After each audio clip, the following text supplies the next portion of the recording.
Thank you again for joining us on our Shalosh 3 channel. This print medium is here since my family is going through a difficult period of sickness. Duration starting from April 2025 till now July. We ask for your prayers over our family during this time in our lives. Continuing our study of Amos titled Out of Our Comfort Zone, we have come to the judgment of Tyre.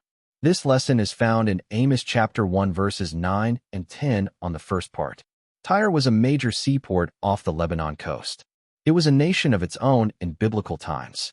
Again, Amos uses the formula 3 sins of Tyre. And the fourth, I will not turn away from their sins against God. It was a Phoenician city that had experts in sailing. They sailed the seas for trade. Very prosperous during Solomon's day, the king of Tyre was called a brother to King Solomon. Tyre and Sidon are nations connected closer.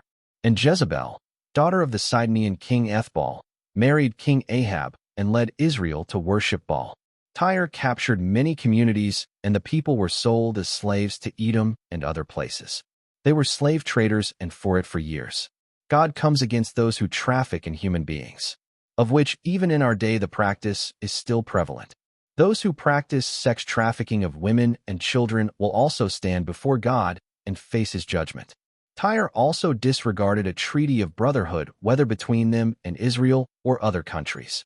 Their judgment would be the fall of the fortress, leaving them defenseless, never to fully recover by the Babylonian armies, and eventually be conquered by Alexander the Great in 332 BC. God always cares for the innocent and defenseless in our society. Tyre had a disregard for both and became defenseless in return. As we review Amos chapter 1 verses 11 and 12, we find another nation doing abominations against God. Amos now turns to a nation that is southeast of the southern tip of the Dead Sea. It was one of 3 nations that were east of Israel and Judah. The nations east were Ammon, Moab, and Edom. Edom was another name for the brother of Esau, the twin brother of Jacob. The descendants of both had a violent and angry history between them.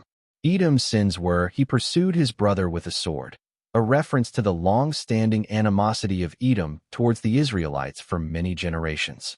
Finally, the greatest act of hostility towards Israel was when Jerusalem was being sacked by the Babylonians.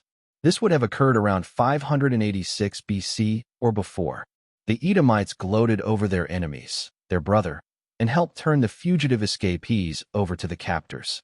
Judgment would come to the destruction of their prominent cities, Taman and Basra. Today, a lot of the conflicts and wars going on in the Middle East between Israel and other countries can be from that long-standing hostility between the descendants of Jacob and the descendants of Esau. If you would like to further study of these times in history, I recommend you go to the Expositor's Bible Commentary, General Edition by Frankie Gabeline. Thank you again for joining us on Shalosh 3. As we try to get the words God has prepared and laid out, we appreciate your patience to get back filming Series 2. Many blessings to you and your family for watching today. Tune in next time for continued series Out of Comfort Zone, found in Amos.